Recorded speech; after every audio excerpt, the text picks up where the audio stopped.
Gimpin ain't easy, but it's necessary. I be getting weary, cause shit be getting scary. But sit back, relax, and don't you dare worry, cause I be hitting wrongs with a righteous fury. Yes, sir, see, I am the only one.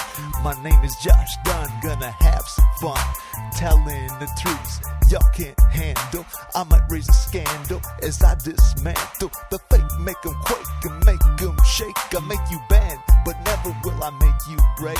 Just chill, yo, and don't be frightened. Open that closed mind, it's time to get enlightened.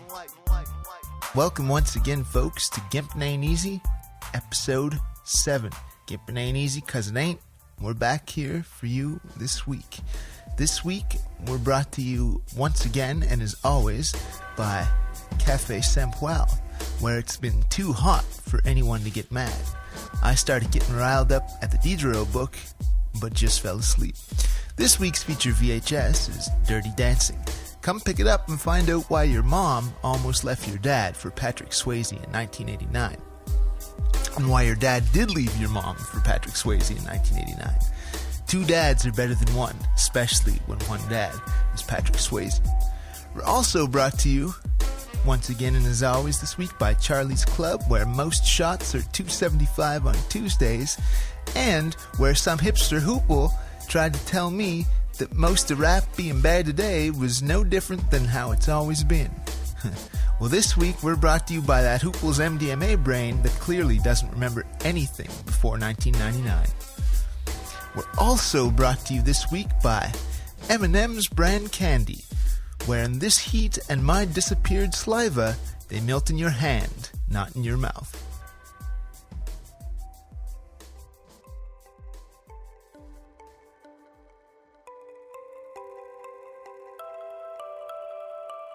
Well, folks, for our first song of the evening here, as we are going to talk a little bit about Matt Grimson, and Al will as well, I've decided to include my absolute favorite Matthew Grimson song, at least that I've heard, and it might be his most famous one. If not, it's up there. It's called Matthew Doesn't Live Here Anymore.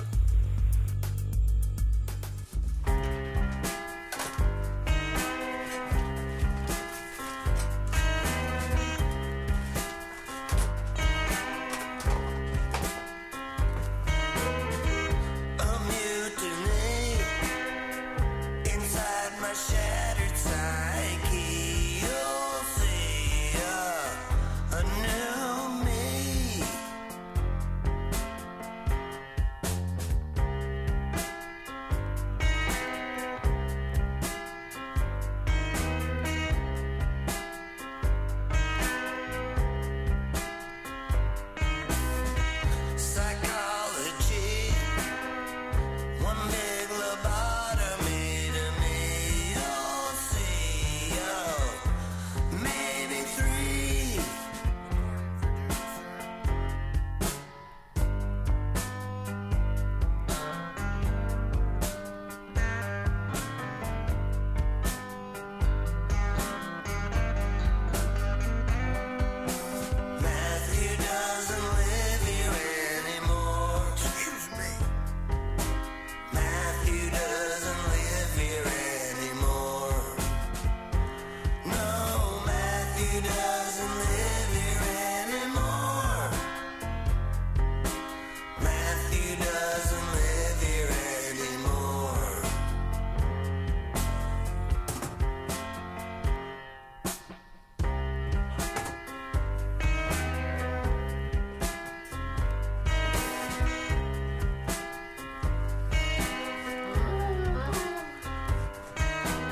Well, this week's folks, apparently our microphones are too hot to work, but the humidex is about 49 degrees, so we're just happy they're not melting. And this week for my topic of discussion, I'm actually going to talk about addiction. And in lieu of that, I have brought my manager and producer of this show, 1942, on to talk about his struggles with that.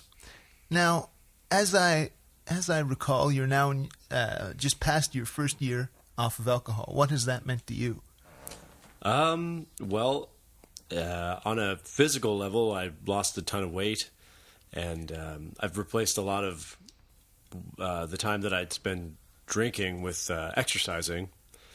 So I feel probably in the best shape of my life right now, because I'm old enough to know that I have to really work at it, as opposed to when I was younger.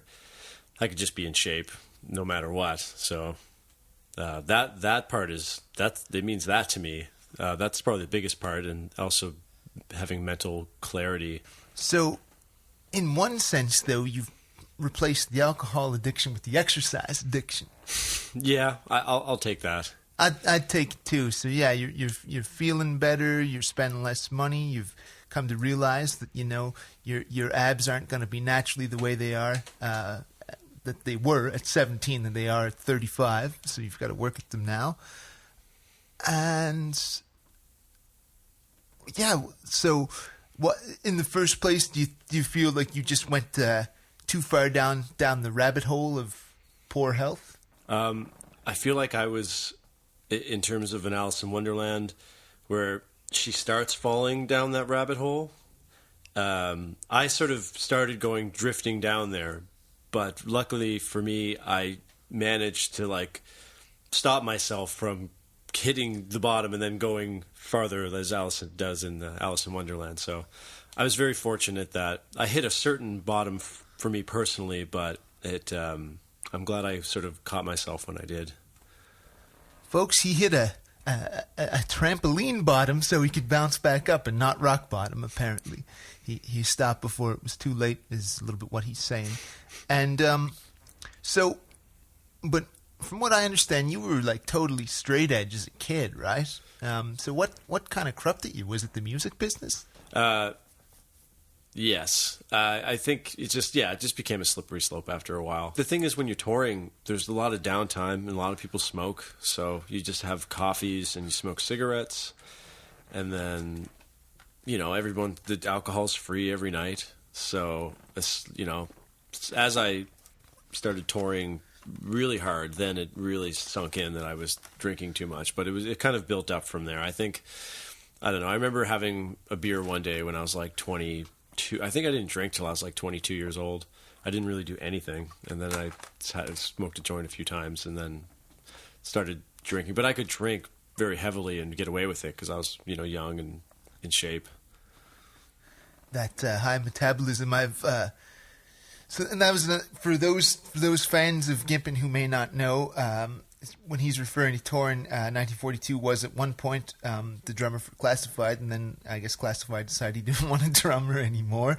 So unfortunately, he's with me on a much more low budget thing. But I considerably $0 as opposed to thousands. Well, this is fun too. It's all fun. It's all art, and it's all Right. It's all worth it on some level. I hope so. I hope it continues to be worth it as we keep doing this shit. Yeah, but I just imagine too, being on tour and stuff. You've got to be with people in the bus, and even when you are stopping in towns and not playing, you can't just go explore the town you're in, can you? Well, yeah, you can. But a lot of times, you're nothing against Sault Ste. Marie. For everyone that's in Sault Ste. Marie, I love Sault Ste. Marie, but it's not a huge place. But usually, that's where you're stopping. You're not, sometimes you do stop in Toronto. You can only go so far because you only have a day off, and you're usually pretty tired. So you either want to visit friends or just relax. Right, and if you're tired and just sort of with limited time and shit, you got to go play. What's there to do? I'm gonna have a drink. I'm gonna get stoned, maybe. Right? I will say, and obviously either of us didn't know him super well, but I think old Matt Grimson was a pretty heavy drinker, at least most of the time. and I gotta think that if it wasn't the primary cause, it had to have played at least some factor in an early death. I believe he was 50. I think he was 50. Yeah.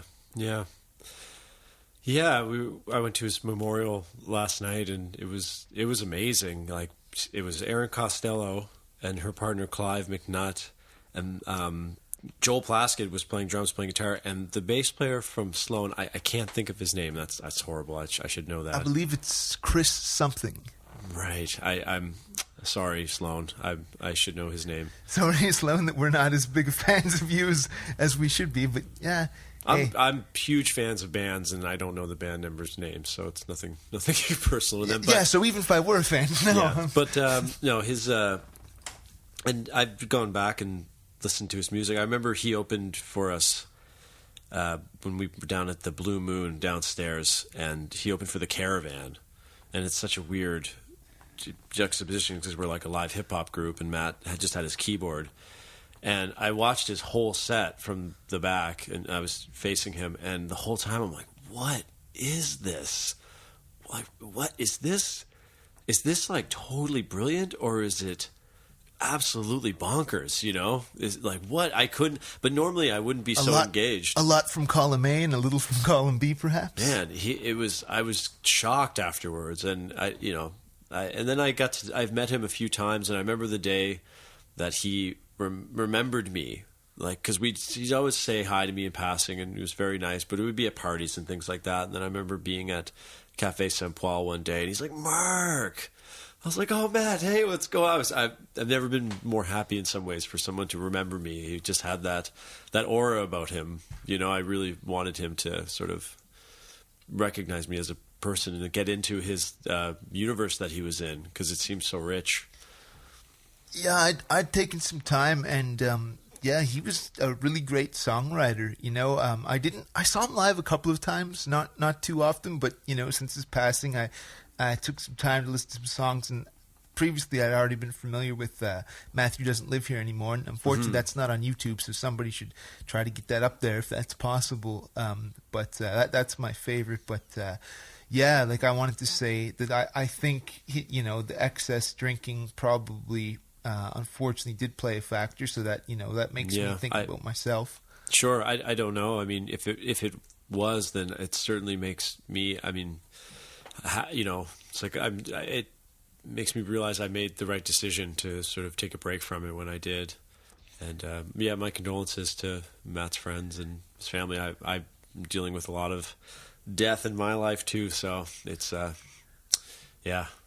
it's been all around me the last couple of years. I mean, I guess my grandfather died 3 years ago, but he was 94, right? So you can't particularly call that tragic, No. That's just natural cycle of life shit. But certainly my condolences to all who loved him, and I wanted to share how I'd first probably seen him at Charlie's, didn't even know he was a musician, right? And he was kind of like he was hammered, and he was, I was hammered too, but not as he was kind of talking to things that weren't there, at least not to the naked eye. But I don't think he was delusional per se. I think he actually was literally on a different plane of existence, right?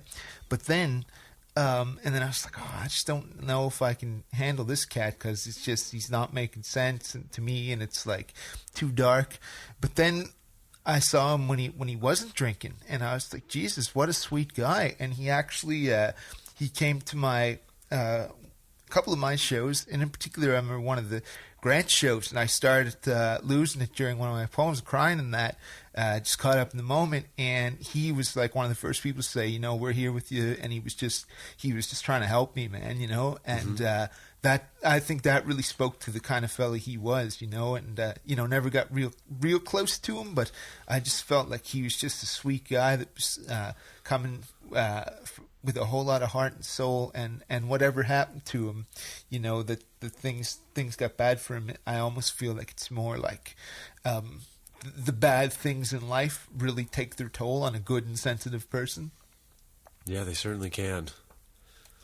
I mean, I feel I'm at risk to that myself. So I think I'd just like to remind myself and everybody out there, just be mindful about your thoughts and your body, and what, and your mind and your soul, and what you're doing. And fuck, life is fucking hard, man. Like, I know I'm not trying to say it's easy, but try to see the silver lining in every dark cloud, for the lack of a much better analogy. Yeah, man. Keep working, make every day a little bit better. That's right. Step by step, right? Yeah, you can't really control a lot of.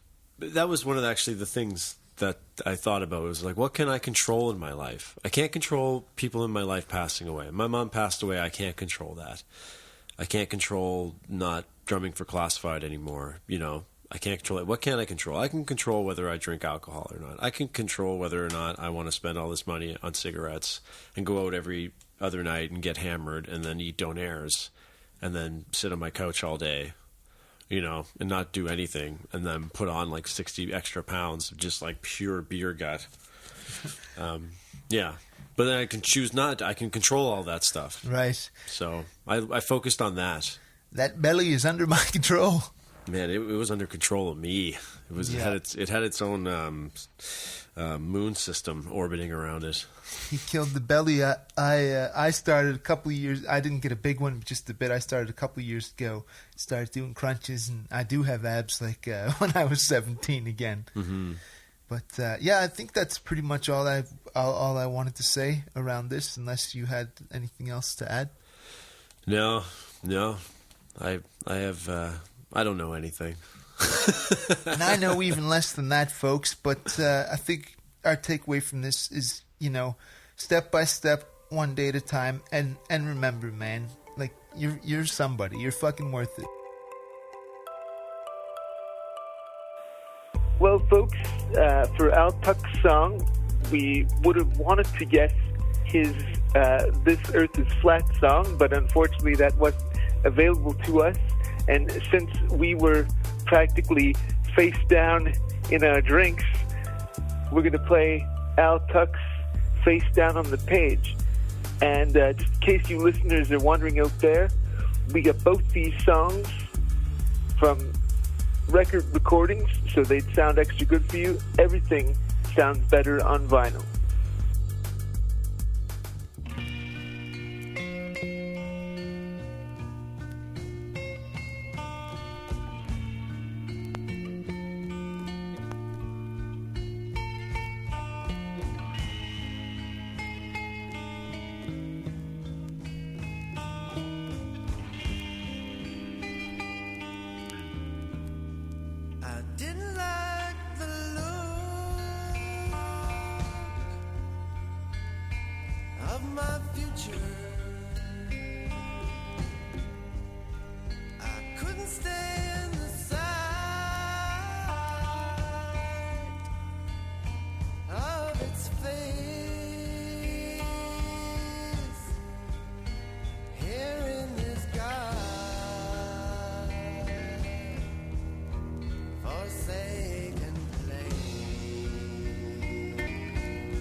Well, folks, welcome. I'm here with my guest here for lucky episode number 7. I'm here with my pal, Alphonse Tuck. Are you feeling lucky, punk?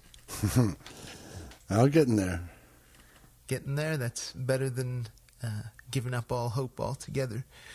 So, as I often like to start off these interviews, tell me about the early Tuck and PEI, and I know something about that. I know that your dad was a minister, and I believe Anglican. That's right. Yep. Anglican minister, Canon Robert Tuck.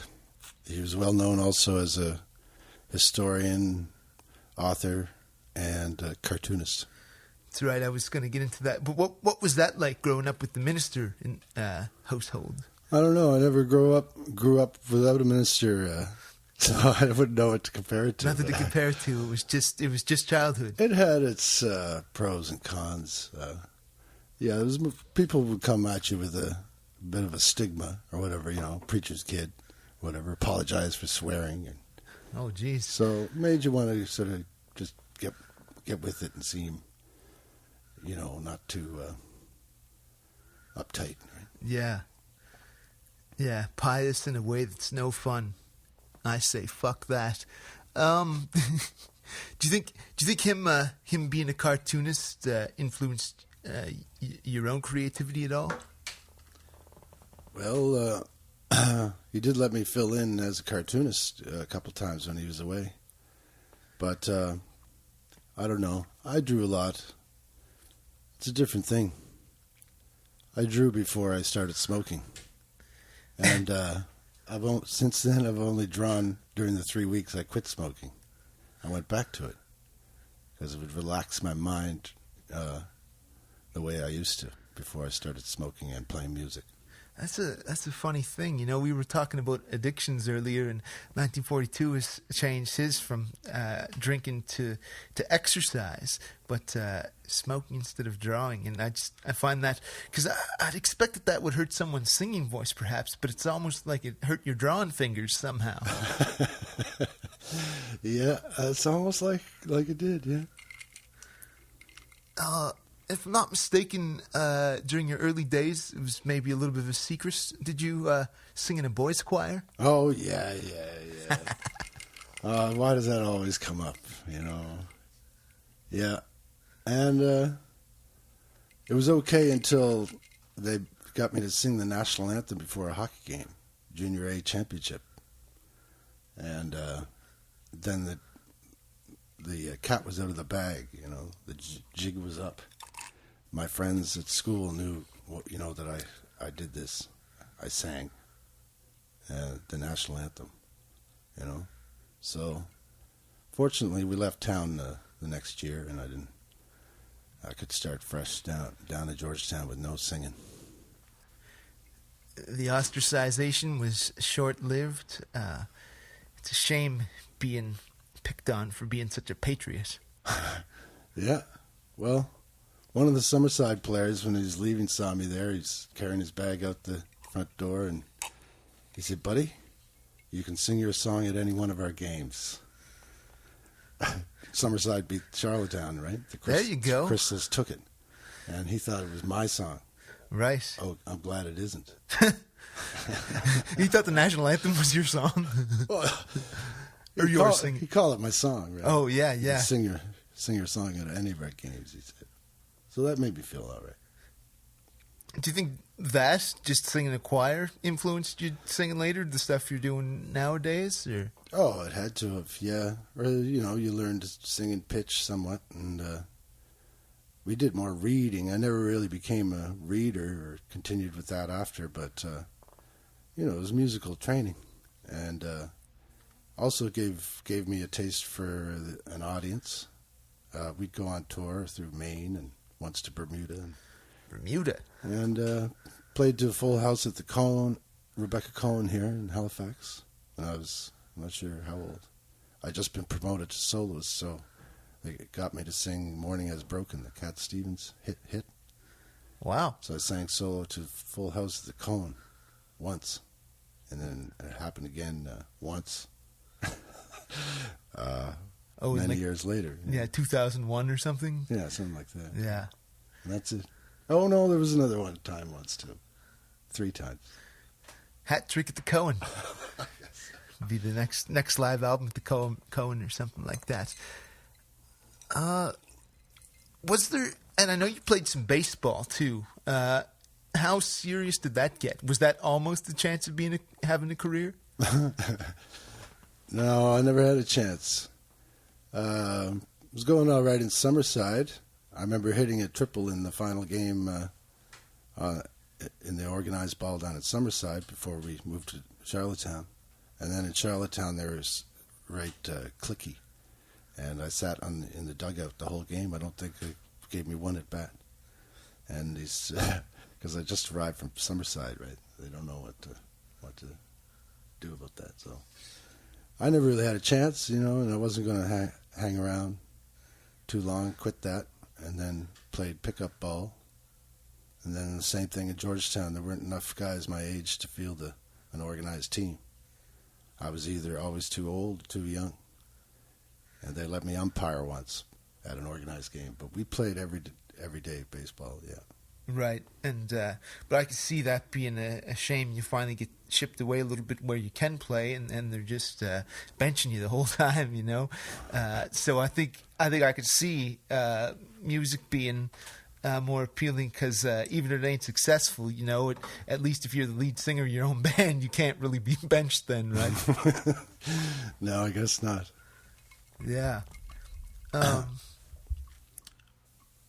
No, I think I would choose singing, although the world might not appreciate if I did over playing baseball. I think I could pull the former off a bit better. And I'm curious, because I've been wanting to know this for quite some time, why is the Earth flat? Why is it flat? Or how is it flat, if that's better? Okay. Don't you think it's a little early in the interview for this? I don't know. Do you want to talk about something? You want to? It's hard to go back once you go flat. Once you go flat, you never go back? Never go back. Never go back. Geez, well, we better stay in the third dimension then, I guess. And I think the next question was, have you gone crazy? But and from the sounds of that, we went to another dimension. So both interviewer and interviewee have gone absolutely bonkers. So I know you did the Matt Grimson show last night, and I was sad to not make it myself, unfortunately. But I remember. I think that was the whole reason for you coming to town, or the main one, right? This go round. So, how did you feel about that show? I couldn't have felt any better. I think everybody in the room agrees. It was just a magical event. Matthew, his various communities match up nicely together, and. His music, just a tip of the iceberg, what got heard, but such fabulous songs and such a strong feeling of his presence throughout. It was an amazing night. Yeah, he touched a lot of people, I think, and what a wide, you have something like close to 1,000 songs or something like that. It was quite an extensive catalog. I know this is sort of impossible for me to do because I'm not a musician at all, of course. But I was going to say, if you could, how would you define him as a musician? What would you say his music's meant? Multifaceted. He could do different things. He had his piano thing. It's all right. I'm so sorry. I've just been attacked by the microphone, folks. Oh my goodness. Can you just ask him that question again, Josh? Oh, yeah. Get back in. Sorry, guys. So I just hit the bottom of the mic stand there. Oh, okay. Oh, okay. Yeah. Yeah. Sorry. What, with my foot? Yeah. Oh, yeah. okay. Just be aware of that. All right. Because then it's like, just you can hear it in the mic. I see. Okay. She's tight. So just the whole or from Ask him about just from where I interrupted you. I think you okay, him about yeah. So yeah, how would you say, how would you define Matt as a musician and what his music meant to others, perhaps? Well, he's so multifaceted. He could do different things. You know, he had the keyboard routine there, sort of a la Randy Newman, Warren Zevon, and that was one thing. Or he could just completely rock out on electric guitar and deliver, you know, a rock and roll abandon that way. And with his songwriting being so literarily informed, you know, that was a whole other dimension. The lyrics, you know, just could contain anything. And so, I mean, he maybe struggled to find a large audience, but it seems like he's found one now. Yeah, no, I think that's right. I think there's tremendous dexterity there. You know, not limited in any way. Quite a wide breadth of where you could go, and yeah, like you couldn't say, like, I don't think you could classify him as like one genre of music. And like, I think you spent a fair bit of time with him. How would you describe him as a friend? Oh, the best, you know, just the right attitude, mostly, and he could be obviously very wrapped up in his own madness, and verbalizing this in a constant stream of you know, comical word exploration. But then you'd realize, and you think, or you might even be so drunk you don't think he could say his name. But the next day, you know, he would indicate somehow that he had noticed something that was happening. You know, he was aware. You know, he kind of like he was aware even when he seemed very tied up in his own thinking. You know, but he was very aware and empathetic to others, and he incorporated them into his thing, right, in a very graceful way, I'd say.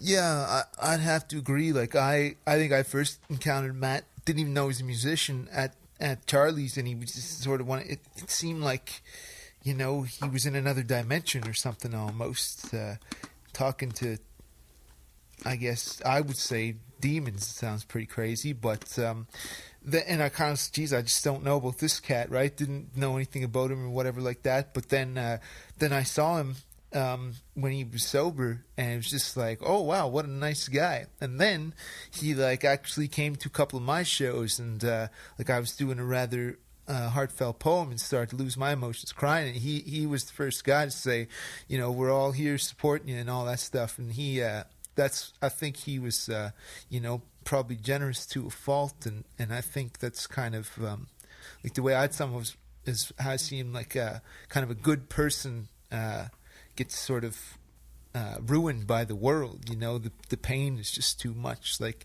do you think like demise or something, like was the drinking, do you think, part of that, or did that factor in at all? Does that have anything to do with it? I really don't know. I hadn't been knowing him toward the end, and I'm not sure what happened. Really don't know. I haven't heard enough, I don't think. Yeah, and it's a funny thing, you know, like I was talking to him with 1942 in the intro, just sort of talking about addiction in general, and, you know, here we are imbibing, you know, ourselves as we're doing this interview, and I just want to, like, do you think just the lifestyle, just, you know, being an artist, a performer in general, lends itself to that, and is that potentially problematic in any way? I don't know. Like, he had cleaned up basically the theme of the last while. If you heard news of Matthew, was he was Like it blew everybody's mind when he quit smoking. That seemed like a surprise, and he kept quitting smoking. And yeah, the basic theme was he was sort of playing it straighter. Yeah, he was getting it together. I was meaning like more like us or like anybody would say, you know. That's kind of. Well, I think if you can handle everything, alcohol is good for you. It's kept. I credit it to keeping me alive. It kills things, you know, like with some grapefruit juice too, and right, as long as you get your citrus, coffee. No water. Like there's so much propaganda to drink water and hydrate. It's bullshit. Like that shit is suspect. They use good water in all these other beverages, but grapefruit juice is the shit. Whiskey. This is all good. I love that you've come out in such a strong stance against water.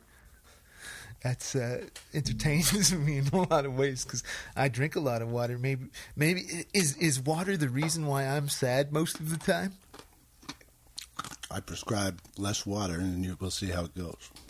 Yeah, let's dry my tears because I'm too dehydrated to cry.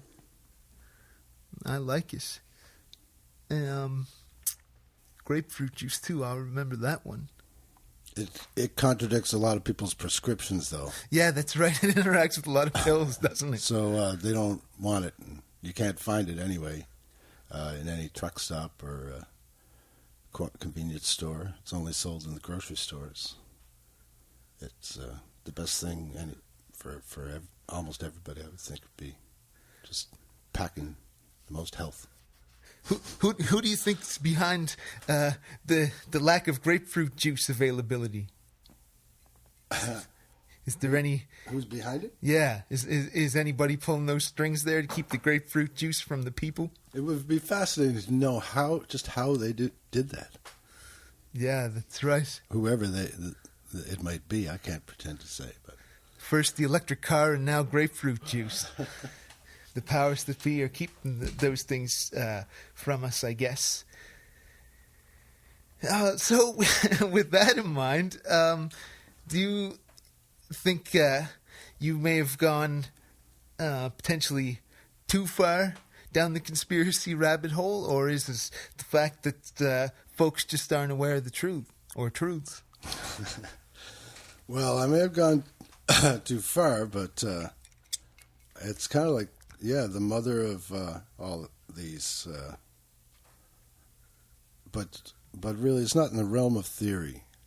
The globular attitude is based on mathematical theory, which is free to depart from physical reality. All the proofs that exist are on the side of flat, and it's been, there's so many of them, and with the globular side coming in with as proofs of round Earth, all that they have to offer is cartoons, photocomposites. Right. They admitted on the website, NASA, that these are not actual photographs. They can't be, because that's not how it is. It's just not capable of. And what would be, or do you think the reasoning behind trying to convince the people that the Earth is shaped otherwise? Sorry? What's the reason they're trying to convince us that the world is indeed round? What's the motivation there? Well, it's a practical joke, obviously. Just a joke. Like they're not trying to do nothing to us, but they're just laughing. I'm just laughing. Yeah, our farming. It's a farm, and you can't have aliens invading if you don't have a basic acceptance of outer space. And maybe that's what they're leading up to. But it's basically to make us less have less worth, because if we're part of like an accident in one miniature corner of a vast universe that just sort of happened, then they can sort of make what they want out of the people who are there if they could sell that to them. But the flat Earth model actually, it lends great significance and potential dignity to what creation, human, creation is. So there's a bunch of reasons for it. They get $50 million every day to make a few cartoons. There's another good reason. Yeah. Yeah, I'd convince everybody the Earth is a triangle for $50 million a day. I'd come up with some more foolish stuff besides that, $50 million. I mean, well, then per day, like, wow, that's. I'd reject that amount of money, because I think $50 million a day would be very bad for inflation. I don't know. Yeah, this is some very good, strange stuff. I like it. What are you working on right now? Do you have another album in the works? I'm working on my Flat Earth record. Earth album? It'll have the map of the Flat Earth on the vinyl, if I can get them to do that, and a picture of the North Star Polaris. I think my buddy Michael is going to take a picture for the cover. Oh, yeah? Yeah, and I think I was going to call it A Million Cloudless Nights, but I've changed my mind to that, and that is that. That is that. The main track being This World is Flat. But there's other stuff on there, too, for non-flat earthers. Most of the songs were written before I realized anything about that, so. Yeah, but it all takes place on a flat Earth, every song. Nevertheless, whether I knew it or not. Whether you knew it or not, or the rest of us. I'm personally not a flat earther, but that's only because I really don't know that much about it. You know what I mean? So I'm not. I don't know. It's one of those things that I'd have to do more looking, I think. Okay, well, we can talk, but I don't want to be the poster boy. No, you want to get some sponsorship money for that at least. I think the Flat Earthers Fund might be $50 a day as opposed to $50 million, but sometimes that's the sacrifice you got to make for the truth, eh? Well, yeah, I'm not looking for anything. Nope. Not. I got to remember that when I get down about like lack of success and things of that nature. It's just like, fuck it, I'm still doing it, right? Is that all that matters in the end, do you think? Well, I don't know if it's all, but I'm sure glad you are, Josh. Like you're doing a good job of this. Oh, thank you. Yeah. And what's his number? 1942. 1942 is. You're a good team. Yeah, without him, I wouldn't be able to do this. It would be just my webcam, and that probably wouldn't be working. So it wouldn't work. It would sound terrible, and I probably actually would have never started if he didn't suggest it. So, that's so a big hand to 1942. But he likes to stay behind the scenes, and it doesn't like he blushes when you compliment him like that, right? I noticed. He's pretty tanned already. Yeah. All four cheeks. Jesus, this is supposed to be a family show, brother. Pull your pants up. Terrible. So while we're on the subject of very foolish things, what did you ever, have success and gain any funds from that copyright attempt on folks tuning their guitar? Yeah, well, that's just a gag, but maybe I should try it. I don't know. It's worth a shot, right? So I'm surprised nobody else has picked up on it. Usually when you patent something good, there's sharks in the water, and they come up and gobble it up. But I've been saying that on stage for quite a while, and nobody's really seized upon the idea. I think it's one of those things that folks might fear it's too outlandish to even try. But on the other hand, like if it's that outlandish, there's also nothing to lose, right? So I mean, But the problem with that was because, like, I don't know, it's hard to explain without the guitar, but came up with a little tune that basically sounds like someone tuning their guitar, and so I was thinking, well, if I copyrighted that, then I get paid every time somebody did that if it was observed. right? So I would have to go around. Gordy was willing to be my kind of SoCan agent and go around busting people. We heard somebody tuning on a stage at the Ship in St. John's, and man, it sounded just like my song. So, this is the thug side of SoCan, right? Like, Yeah. I like them because they find, a certain number of cents to send to me. But then there's the other side, it's tricky with venues and things like this. Yeah, they got to give a certain amount to them or something. Or Yeah. But in this scenario, the people I would be hurting would be other musicians, the very people who've been the best to me. yeah, folks in the same boat as you, right? So They've been very good to me, yeah, sometimes working with no pay. right. And now I would come after them just because they tuned their guitar and asked for money? I couldn't do it. Yeah, It's a funny idea, though. yeah. It's too bad you couldn't. I don't know. Follow Steve Earle around or something. I figure he could he's not the best example, but I'm thinking about someone who's real wealthy, they could afford their royalties. Well, they have tuners. Right. Yeah. They Yeah. use tuners or... yeah, I don't know. So we have another...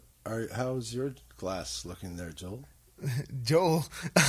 Josh? My glass isn't looking as good as yours if you don't remember my name. That's for goddamn sure.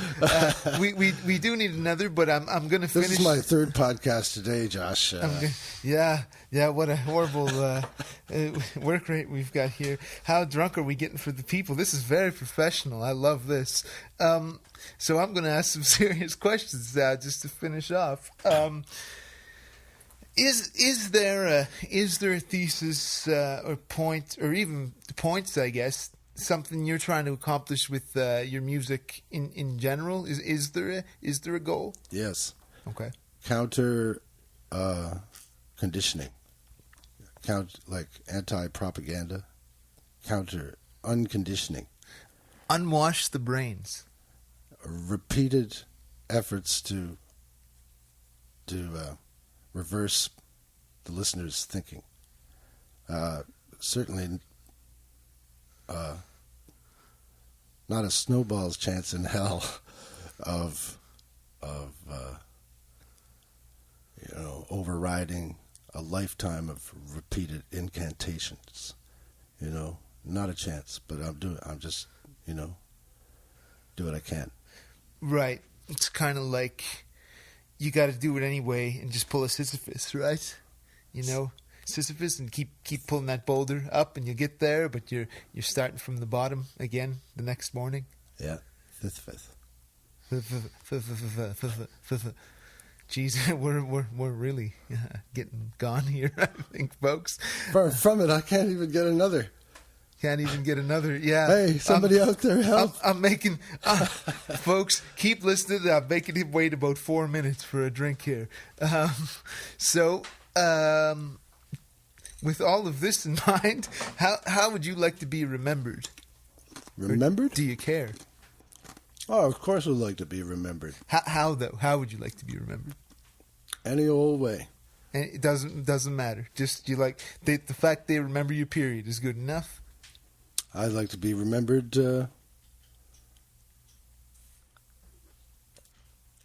By my children. Really, I'd like to be remembered fondly by them.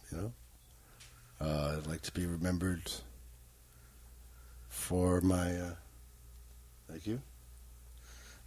He's been served. For my tunes, and all that. I'd like to be remembered.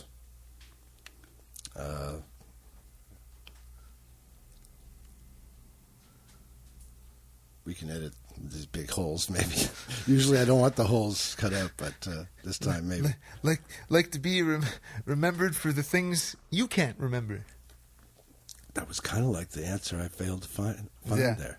Yeah. Josh, yeah. That's all right. I'll fill the holes in. I'm not doing the editing on this, so I would like, if enough people remember things that I can't, then I'd be happy.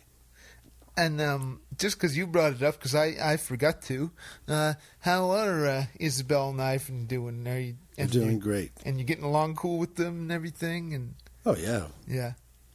It's quite the little scene, These are great kids. I'm twice lucky and very blessed. They just have the right attitude. And do they spend any time together? Or?